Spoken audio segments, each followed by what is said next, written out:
para jemaah yang insya Allah kita malam ini mendapatkan ridhonya Allah Subhanahu wa Ta'ala. Amin ya Rabbal, amin ya Rabbal, amin. Romanya lemes, buat ngaji romanya.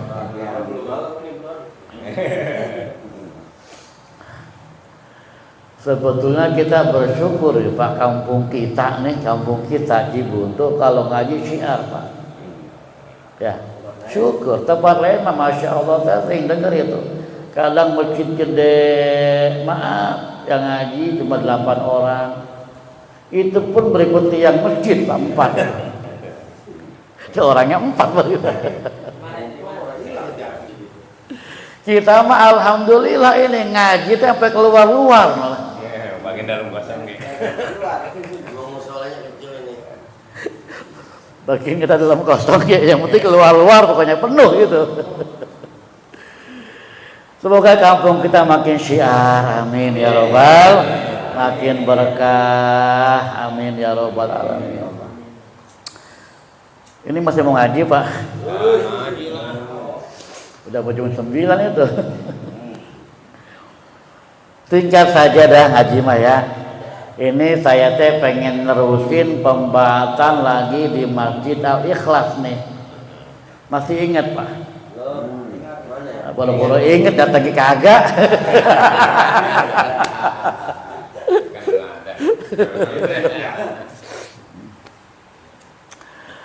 Lagi di Masjidul Ikhlas saya ngejelasin tuh ya, Al-Ikhlas ya. Ya bagiannya apa salah-salah sama guru protes bae dah. Gimana mau berkah sama guru protes mulu. Aduh. Lagi di Al-Ikhlas Pak, saya ngejelasin tuh prolog dikit ya. Tentang pelaksanaan sholat kita gitu. Ini kalau boleh pakai teh nih ya. Ada udah tehnya. Itu menggugurkan dosa-dosa kita tuh. Ya kita jelasin dari Johor ke Asar dosa kita rontok gitu. Dari Asar ke Maghrib dosa kita itu rontok, kita sholat Maghrib dan begitu seterusnya. Tapi yang rontok itu satu dosa-dosa kecil. Dunal kabair, kalau dosa gede mah enggak. Perlu ditaubati secara khusus. Nah kemarin tuh udah kita jelasin juga tuh bahwa sholat yang bisa bikin rontok dosa-dosa kita, satu sholat yang semata-mata li ta'zim untuk mengagungkan Allah tuh. Sholat yang semata-mata mencari ridhonya Allah. Sholat yang semata-mata kita kerjakan karena Allah, bukan karena pengen di alam bini, bukan karena pengen di alam mertua, bukan karena pengen dapetin janda cakep tuh yang depan masjid gitu. Umpamanya gitu. Emang pada tahu berarti. Umpama contoh. Bukan yang begitu, sholat yang bikin rontok dosa-dosa kita teh. Sholat yang semata-mata satu niatnya karena Allah. Yang kedua, sholat yang bikin rontok dosa-dosa kita yang sempurna ruku dan sujudnya. Tuh. Ingetin yang kemarin tuh di Al-Ikhlas tuh ya. Sholat yang sempurna ruku dan sujudnya, jangan kayak cacing cebok. Capung cebok. Salah lagi baik kamu.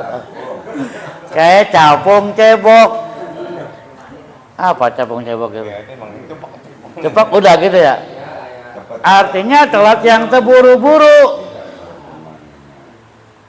Rukunya kagak sempurna, sujudnya kagak sempurna.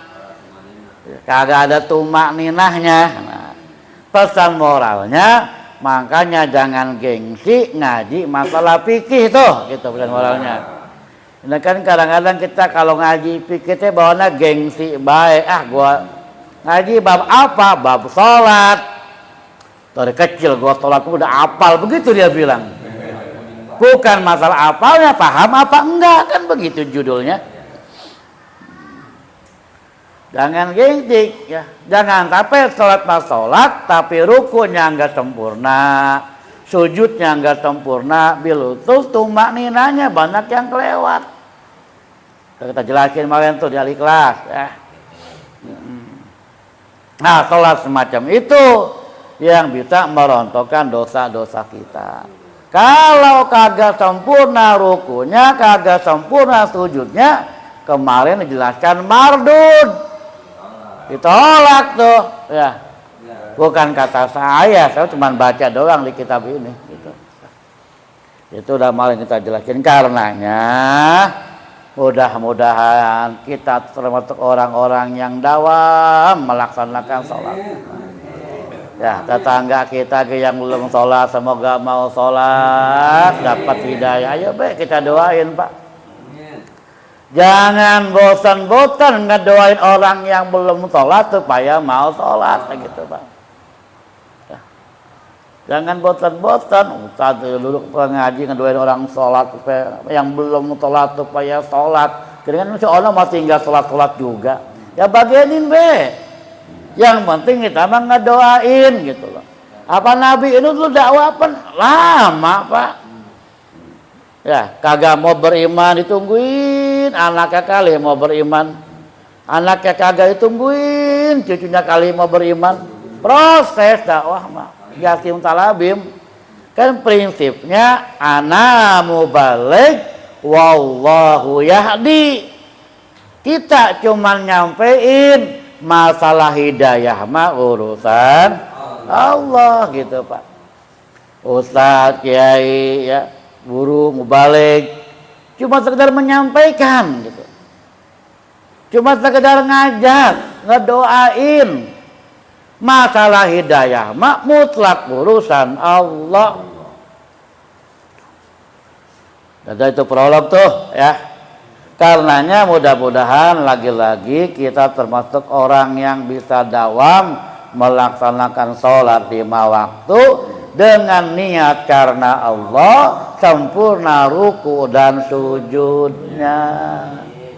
Amin ya robbal. Wa yuqalu, dan karenanya dikatakan nih dalam halaman 181 Pak, dalam kitab Tanbihul Ghafilin karya Al-Imam Abu Laits As-Samarqandi, dijelaskan man dawama ala shalawatil khamsi bil jamaati a'tahullahu ta'ala khamsa khisalin. Ya Allah Pak, barang siapa yang dawam itu terus menerus Pak gitu, continue, terus dia laksanakan sholat 5 waktu. Bukan berarti Rebo sholat, umpamanya Kemis ora, bukan begitu. Kemis sembahyang, Jumat lewat. Dia continue terus, dia mendawamkan sholat 5 waktu, khususnya berjamaah. Khususnya ya. Baik berjamaah di masjid maupun di majelis sama santrinya, maupun di rumah sama keluarganya, pokoknya jamaah be gitu ya. Khusus ya. Tapi yang pasti sholat gitu. Nah orang semacam itu a'tahullahu ta'ala khamsa khisalin, Allah akan berikan dia itu 5 kemuliaan Pak. Allah akan berikan dia 5 perkara gitu loh. Allah anugerahkan orang yang mendawamkan sholat 5 waktu, khususnya dia berjamaah 5 perkara. Apa anugerah Allah? Pertama, yurfa'u anhu daikul aishi, diangkat baginya itu orang apa? Kesempitan hidupnya. Orang yang mendawamkan sholat berjamaah, maka Allah angkat kesempitan hidupnya. Ini ada yang nanya nih, Bapak nanti dengan lapangan dia akan nggak ketemu nih. Katanya orang yang sholat 5 waktu Allah angkat kesempitan hidupnya. Ono genengan si ono sembayangnya rajin, ke masjid hidupnya mungkin susah baik genengan. Kan begitu ya? Berarti nggak nyambung dengan keterangannya. Betul nggak begitu? Apaan? Ya kan keterangannya orang yang mendawamkan sholat 5 waktu, gitu Pak. Allah akan angkat kesempitan hidupnya. Tapi sementara barangkali kita melihat fakta di lapangan, cipulan sembayangnya rajin, betul. Ke masjidnya rajin, nggak pernah lewat sholatnya. Genengnya hidupnya masih miskin, masih susah. Nah, di mana titik temunya nih keterangan ini dengan fakta di lapangan? Nah, begini Bapak. Haji nih ya. Udah segini aja ya. Terus ada kali minggu depan. Begini, ketika diangkat kesempitan itu bermuara dari hati Pak. Malam subuh kita ngejelasin tuh. Orang susah teh, orang fakir teh, orang kismin teh, gitu ya. Ada yang fakir susah itu berpahala, ada yang fakir susah merupakan siksa. Atau paham ini paham? Ya. Ada orang susah dia berpahala, orang fakir dia berpahala. Ada orang fakir itu merupakan siksa. Ini Bapak keterangannya bisa lihat dalam kitab Tanqihul Qaul tuh. Kemarin minggu subuh sampai keterangannya tuh ya. Di Fadilatul Fakri ya. Yang Pak Jigon gak mau dibaca, pengen lengkap, takut fakir. Ada yang fakir berpahala, ada yang fakir siksa. Bagaimana orang yang susah kismin berpahala? Satu, dia yang tetap menjaga dirinya dari barang yang haram. Walaupun susah, nggak pernah ambil barang yang bukan miliknya. Walaupun susah, kagak berani ngambil camat comot barang orang, barang tetangganya. Walaupun hidupnya susah, nih fakir satu yang berpahala nih. Orang susah yang berpahala. Yang kedua apalagi ciri-cirinya? Dia walaupun susah, dia itu senantiasa ibadah kepada Allah. Hidupnya serba kekurangan, hidupnya serba sulit, nggak pernah ngeluh, nggak pernah ngangluh, nggak pernah menolak takdir Allah. Dia tetap sujud kepada Allah, tetap sholat kepada Allah, tetap ibadah kepada Allah. Walaupun susah. Nah susah semacam ini, fakir semacam ini fakir yang berpahala. Walaupun hidupnya susah, tapi hatinya enggak susah Pak. Lah itu, paham enggak? Hidupnya susah secara ekonomi, tapi hatinya enggak susah. Allah angkat, Allah cabut kesempitan kehidupannya. Dia redo menerima fakir yang merupakan takdir dari Allah. Ini fakir yang berpahala. Maka hidupnya fakir itu dia bahagia, nggak susah hidupnya. Walaupun terkasat mata dia susah cari makan, susah cari usaha. Tapi dia tetap sujud kepada Allah. Tetap ngaji, rajin ngajinya. Tetap berjamaah. Nah, ini yang Allah cabut daripada kesempitan hidupnya, hatinya tetap bahagia walaupun hidupnya serba kekurangan. Pak, orang kalau bersyukur karena banyaknya harta itu biasa. Orang kalau bersyukur karena banyaknya benda yang miliki itu biasa, Pak. Seulangi kalimatnya. Orang yang bersyukur karena banyaknya harta itu biasa. Orang yang bersyukur karena banyak pangkat jabatan dia miliki itu biasa. Orang yang bersyukur karena usahanya lancar, dagangnya lancar, bisnisnya lancar, itu biasa. Tapi kalau orang yang bersyukur dalam keadaan fakir, dia bersyukur dalam keadaan susah, dia bersyukur dalam keadaan miskin, itu orang yang luar biasa. Nah, Fakir yang berpahala, fakir yang bersyukur dalam keadaan fakirnya. Kenapa? Anugerah Allah diberikan kepadanya dan dia maaf 1000 kali maaf akan lebih ringan hisabnya, lebih cepat dia masuk surga ketimbang orang-orang kaya yang banyak duitnya. Karena hisabnya ringan. Orang kismin apa yang mau diperiksa? Sholat rajin, puasa rajin, selesai itu udah. Hartanya nggak ada harta, apa yang diperiksa? Tapi orang kaya, hartanya dari mana dan kemana disalurkan. Sampai itu para nabi yang terakhir masuk surga dijelaskan dalam kitab Tanqih ialah Nabi Sulaiman. Kenapa? Orang kaya, Pak, raja, bandanya banyak dan seterusnya. Nah, jadi kembali ke kitab kita. Makna orang yang mendawamkan sholat 5 waktu khususnya berjamaah, Allah angkat kesempitan hidupnya. Maksudnya dia dalam keadaan susah tapi hatinya enggak susah karena dia ridho dengan takdir Allah Subhanahu. Itu fakir yang berpahala. Tapi fakir yang siksa, fakir nganggur mulu. Fakir camat comot barang orang baik, berani. Fakir bayang kagak, ngaji kagak. Ini yang fakir siksa. Makanya bahasa yang lain, orang semacam ini syaqiyun fid dunya wa syaqiyun fil langsak di dunia, belangsak di akhirat. Di dunia belangsak, banda enggak punya, harta enggak punya, hidup susah, bayang kagak, ngaji kagak, sholat kagak, masuk akhirat, masuk neraka juga. Kapan senangnya kira-kira? Naudzubillah summa naudzubillah. Satu dah tuh udah. Itu anugerah Allah yang Allah berikan kepada orang yang mendawamkan sholat 5 waktu khususnya berjamaah. Tuh. Apalagi yang kedua, wa yurfa'u anhu azabul qabri. Maka orang itu diangkat baginya azab kuburnya, Pak.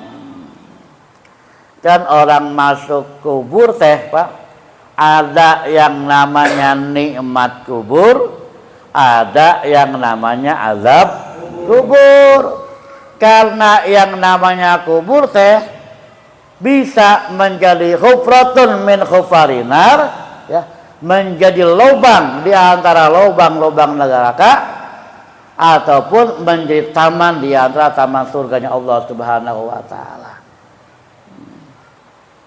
Makanya orang yang sholatnya dawam 5 waktu, Pak, azab kuburnya diangkat. Dia akan mendapatkan nikmat kubur. Riwayat lain menjelaskan orang yang mendapatkan nikmat kubur, naum kan naumatil alas, tidurlah kamu seperti tidurnya pengantin. Tidurnya pengantin gimana, Ustaz? Kagak tidur. Tahu-tahu subuh be. Kayak ngepelaj pengantin baik.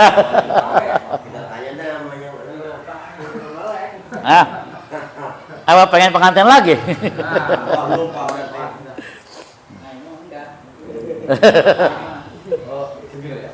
Oh, tegar. Itu naum kan naumatil al, tidurlah seperti tidurnya pengantin. Maksudnya kan begini, Pak, orang masuk kubur, ada yang nunggu sampai kiamat, ada yang sampai 100 tahun, 1000 tahun, kan kita nggak paham tuh. Bab kiamat kapan datangnya? Ya, yang mendapatkan azab kubur selama itu dia itu disiksa sampai nunggunya hari kiamat. Tapi mereka yang mendapatkan nikmat kubur, naum tidurlah kan naumatul arus, seperti tidurnya pengantin. Istilah gini, tahu-tahu teh udah kiamat, ya udah dibangkitkan dari kubur gitu loh, gak kerasa. Itu ada saingan sengaja ya. Bagian. Nah itu, Pak, jadi anugerah yang kedua yang Allah berikan buat orang yang dawam sholat jamaahnya. Ya, sholat 5 waktu. Boleh dia berjamaah sama istri, keluarga, atau kadang-kadang ya bisa sendiri Pak. Bil khusus berjamaah. Ya. Kadang-kadang nggak selalunya iya yang nggak ada kerjaan mah.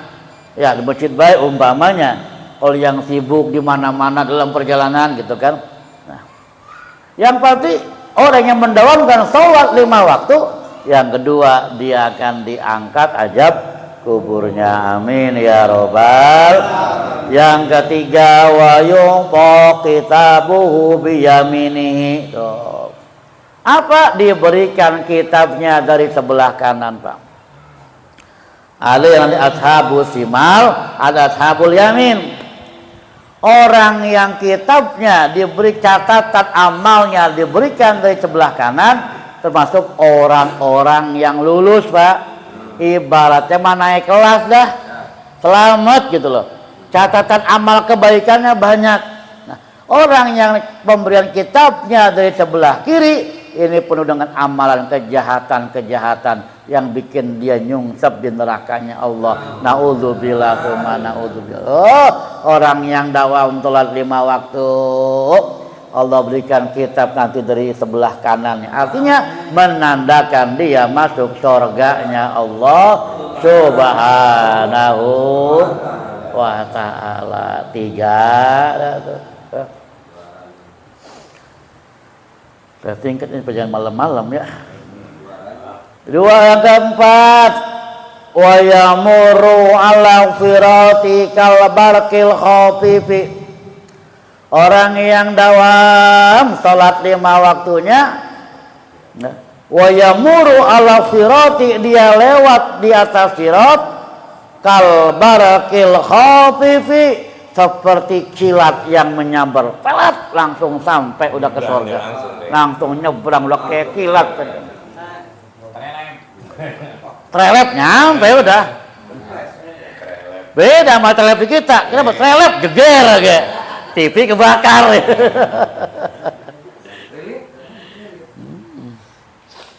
Kal barqil khafifi, seperti kilat yang menyambar. Ketika menyeberangi sirat, dulu saya pernah menjelaskan Pak, orang nyeberangi sirat itu Pak, ada orang tergantung amal perbuatannya gitu loh. Ada yang seperti orang berjalan menuju surga itu, nyeberangi sirat. Ada riwayat menjelaskan sirat itu tajamnya seperti pedang, kecilnya seperti rambut, dibelah 7. Kayak apa kira-kira itu? Udah jangan dipikirin, bawahnya neraka itu. Apinya gudar-gudar, coba bayangin. Nanti apinya gudar-gudar. Beda tabunan mah. Neraka Bang, Masya Allah. Emang tebang-tebang.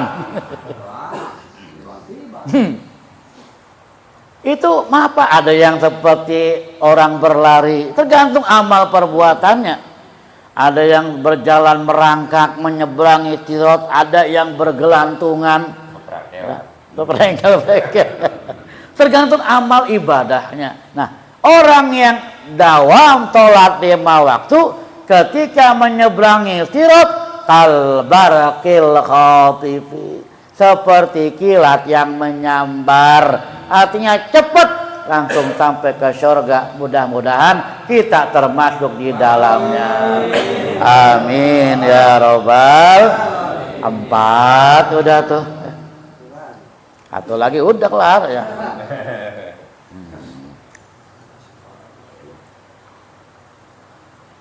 Yang selanjutnya, yang kelima, wa yadkhulul jannata bighairi hisab. Dia masuk ke surga tanpa adanya hisab. Masya Allah, nyelonong ya. Maka mudah-mudahan kita bisa sama-sama kumpul di surga Pak. Saya ingat perkataan Buya kemarin ya. Dulu saya pernah menyampaikan itu ya, Pak, mudah-mudahan jemaah masuk surga. Kalau di surga enggak ada, saya cariin saya gitu loh ya. Kenapa? Maaf Pak ya. Datang ngaji teh maaf deh, kalau nanti ditimbang-timbang keikhlasannya ya, kemungkinan lebih besar, lebih ikhlas bapak-bapak para jemaah ketimbang ustadznya gitu loh. Ya, maka maaf ya, ustadz itu berat menata hatinya, Pak. Jangan dikira enak jadi ustadz teh. Bapak-bapak udah pasti ikhlas, datang kembali ngaji. Coba kalau ustadznya, kadang-kadang masya Allah, ustadz bahkan bukan masalah itu, ustadz kadang-kadang maaf yang kita ngaji ini. Ntar gak ngaji ya, gue dapat amplop. Kan begitu Pak, paham gak nih? Ada rasa lo manusiawi ya. Nah, ketika dia bisa menata nggak, lo ngajinya datangnya apa karena ada harapan pengen dapat amplop, apa semata-mata kan Allah pengen ngaji? Gue kalau nggak kuat-kuat bareng berantemnya gini Pak, berat Pak. Paham gak? Makanya kalau jemaah kan pulang gimana? Udah pulang udah. Kalau saya udah dapat rokok, mana rokok saya tuh? Dapat rokok, udah saya umpetin tuh. Oh, ada katanya. Dikasih teh sama abah tuh ya. Orang nggak ada kan? Nggak ada. Nah, maaf kalau nggak kurang-kurang kita kurang di berata juga di hati berat Pak. Jangan kira gak enak deh. Godaannya lebih gede lagi. Orang biasa, maaf Pak, digoda sama setan biasa. Tapi ustadz godaan setan hasil penataran Pak. Setannya udah lah setan udah berpangkat ya, bukan setan tebang-tebang yang goda ustadz Pak gitu loh. Orang biasa ustadz yang tebang apa, setan tebang-tebang udah kegoda, tapi ustadz maaf, setan hasil penataran minimal itu. Lah, makanya maaf mudah-mudahan, ingat ya Allah, makanya omongan Buya tuh, kalau nanti jemaah mau tuh surga saya nggak ada, cariin saya ya Allah, orang ditarif ya Allah ngajarin saya ngaji, dia nggak ada orang kedengan, cariin Pak ya, semoga sama-sama di surga, amin ya robbal alamin. 5 tuh ya anugerah Allah yang Allah berikan orang yang dawam sholat 5 waktu. Sebetulnya kalau mau tertun mesti panjang Pak, ada lagi nih ya judulnya doang nih buat PR dah. Man tahawana bi talawatil khamsi aqabahu Allah Ta'ala bisintai asrata haslatan. Barang siapa yang menyepelekan sembahyang 5 waktu, ngentengin sembahyang 5 waktu, ninggalin sembahyang 5 waktu, Allah akan ajab dengan 12 perkara. Baru serem nih. Tadi mah enak Pak, manis. Ini mah serem, ini pahit. 12